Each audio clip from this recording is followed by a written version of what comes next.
पिता जो है वो होना चाहिए धार्मिक पिता, यानी कि वो परमेश्वर के उसके कदमों साथ कदम मिला के चलना चाहिए। हम एक व्यक्ति के बारे में जानते हैं जो परमेश्वर के वचन के द्वारा चला, उसका नाम है नोआ। बाइबल सेज नोआ वॉक्ड विद गॉड। परमेश्वर का वचन कहता है कि वो परमेश्वर के साथ चला। नोआ जानते हैं आप लोग, जिसने एक बड़ा शिप बनाया, बोट बनाया, है ना। बाइबल कहता है कि ही वॉक्ड विद गॉड। हम हर पिता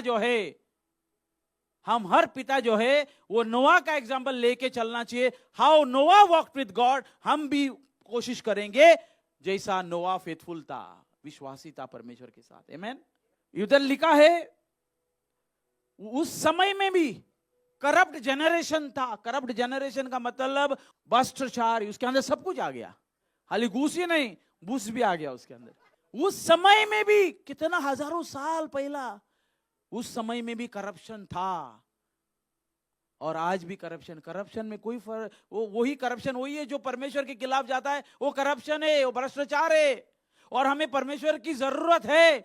बाप, अच्छा बाप होने के लिए, एंड्रू तेरे लिए होली होना चाहिए, पवित्र पिता होना चाहिए। ये डायरेक्टली मेरे को बोल रहा है परमेश्वर, that I have to walk with God.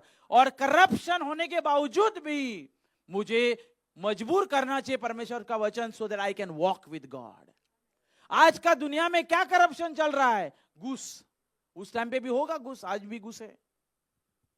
हम घूस के लिए ना बोलेंगे, मुझे परमेश्वर के वचन के द्वारा चलना है।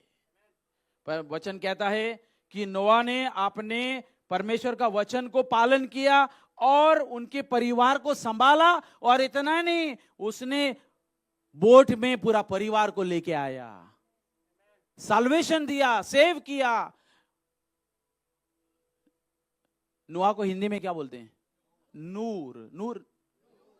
नू, जस्ट नू। अपने परिवार को बचाया उसने।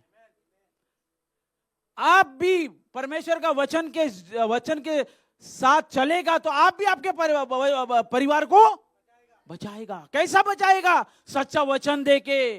वो पिता वो होना चाहिए जो वचन के साथ चलता है और आपके परिवार को नहीं, वो परिवार को, जैसा नूह ने क्या किया, अपने परिवार को क्या किया, उसने बचा लिया। तो आप कैसा बचाएगा? वचन के द्वारा बचाएगा। आपका बच्चा अगर रॉन्ग रास्ते पे जा रहा है तो उसको जाने नहीं देगा।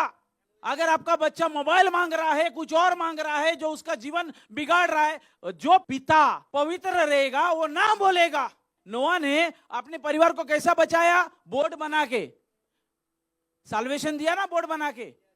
आज वो परिस्थिति अभी लाएगा, अभी लागू करेगा तो परमेश्वर आपको बोट बनाने के लिए नहीं बोल रहा है। वो बोलता है मेरा वचन पालन करो, तुम्हारे बच्चों को संभालो ताकि उनको राइट एंड रॉन्ग के बारे में बताओ। By faith Noah build an ark to save his family. Hebrew 11:7 कहता है बाय फेथ, यानी विश्वास के द्वारा परमेश्वर ने वचन उसने पालन किया, उसने आर्क बना दिया, बोट बना दिया, अपने परिवार को उसने बचा लिया। आज अगर मुझे परमेश्वर के वचन के द्वारा चलना है तो I will read the word of God and teach my children what is right and wrong. I will not allow them to do wrong. Then only I can say I have saved my family. दूसरा, जो पिता पवित्र बनने के लिए लायक होगा वो पिता होगा जो परमेश्वर के ऊपर विश्वास के द्वारा चलेगा। किसके द्वारा? विश्वास के द्वारा। जैसा कि हम उदाहरण लेंगे अब्राहम का। अब्राहम ने क्या किया? परमेश्वर के ऊपर विश्वास रखा। उस तरह का पिता होना चाहिए। अगर मुझे बेस्ट पिता बोलने लायक, कहने लायक रहेगा तो तब हम बोलेंगे, बच्चे लोग बोलेंगे I have my best father on my father's day, because he is walking with God and he has have faith like Abraham. और तीसरा चीज आप प्रार्थना करो आपके डैडी के लिए, आपका पापा के लिए, आपका पिता के लिए। For I have chosen him so that he will direct his children and his household after him to keep the way of the Lord. इसका मतलब I have chosen him so that, परमेश्वर बोलता है अब्राहम को उन्होंने चुना so that he will direct his children, वो अपने बच्चों को क्या करेगा, डायरेक्ट करेगा, एंड हिज हाउस होल्ड, पूरा घराना को सच्चा रास्ते पे लेके जाएगा, after him to keep the way of the Lord, यानी कि परमेश्वर के रास्ते पे चलने के लिए। ओके। और तीसरा चीज जो आपके पिता के लिए, आपका डैडी के लिए, आपका अब्बा जान के लिए प्रार्थना करना जरूरी है। तीसरा चीज जो है वो जोब के तरह, जोब को क्या बोलते हैं, अय्यूब, ये तीन चीज आप प्रार्थना करो। पहला नूह के तरह, दूसरा अब्राहम की तरह, और तीसरा अय्यूब की तरह, जोब की तरह आप प्रार्थना करो। जोब का 1:5 कहता है early in the morning he would sacrifice a burnt offering for each of them. अगर ये जोब 1:5 आप पढ़ेंगे, बहुत बढ़िया लिखा है, कोई तो पढ़ सकता है क्या? एक हिंदी में पढ़ी है, अंग्रेजी में पढ़ी है।